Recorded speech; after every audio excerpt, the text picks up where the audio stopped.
Hi, my name is Batya Brownstein and I'm a paralegal at Cohen Decker Paxson Broche.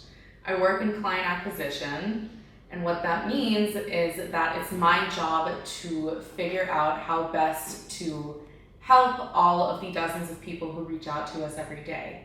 So how that works is that each potential client who reaches out receives a response from myself or from one of my colleagues, and we have a little chat and we get some background from you, and then we determine which legal professional is best suited to your situation.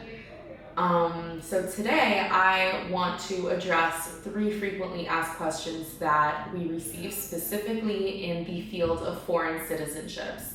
So Cohen Decker Paxson Broche has a very good reputation for helping people obtain foreign citizenships.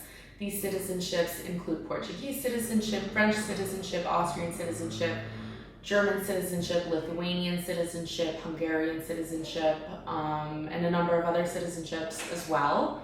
And we receive a lot of different questions, both generally and specifically, and I'd like to address some of those. So the first question we receive a lot is, my father or grandparent or great-grandparent or other family member was born in a country. Does that give me the right to citizenship?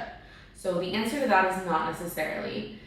The reason that some people might believe that birth automatically grants citizenship is because there are some countries, the US among them, which do grant citizenship upon birth, but a lot of countries, especially European countries, don't work that way, and each country has its own set of citizenship rules. So the fact that your parent or grandparent or great-grandparent or whoever it was born in a given country does not automatically grant you the right to receive citizenship. In fact, a lot of these countries have a set of citizenship laws that were developed for a very specific purpose, to right injustices. For instance, like in Portugal, where there is a law granting citizenship to descendants of Sephardic and to Spanish and Portuguese Jews who were chased out during the Inquisition.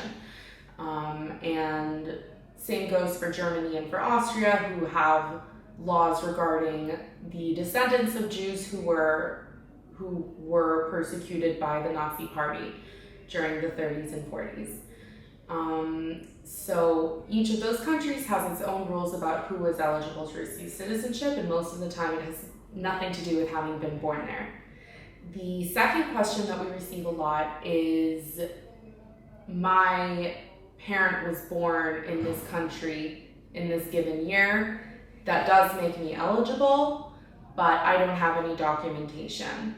Is that a problem? So a lot of the time people are afraid to even look into the option of obtaining these foreign citizenships because of lack of documentation, when that really isn't a very big issue, especially when we're talking about history from the last century and not necessarily 3 centuries ago. A lot of the time, if you know that you're eligible, if we can determine that you're eligible based on the years and the places of birth that you give us, we will be able to help you find that documentation. So that really doesn't need to be an obstacle in your way to achieving European citizenship or whatever it is. And the third question I'm going to answer that we frequently get asked pertains specifically to Portuguese citizenship. So the descendants of Sephardic Jews and Jews who originated from the Iberian Peninsula, from Spain and Portugal, who were persecuted during the Inquisition, are eligible to receive Portuguese citizenship. But the catch is that they have to be able to prove their descent. So there are a number of indicators that are kind of like little clues. They tell us whether or not this person is actually a descendant of Sephardic Jews, how far back that line extends, when they were actually in Spain. And sometimes it is difficult to prove. So there are a few indicators like last names that can help us determine whether or not a person is of Sephardic descent. Where it gets tricky is that sometimes those little indicators aren't hard-cutting proof, and then they're not enough. So a lot of the time we'll get asked, my last name appears on the list of last names that were Sephardic originally. Does that make me eligible for Portuguese citizenship?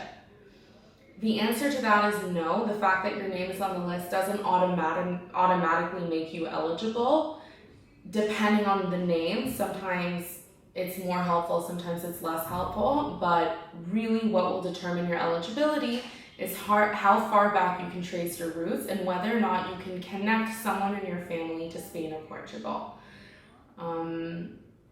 So that's it for today. I was happy to answer these questions. I hope this was helpful. And if you have any other questions that you'd like answered, feel free to reach out to us.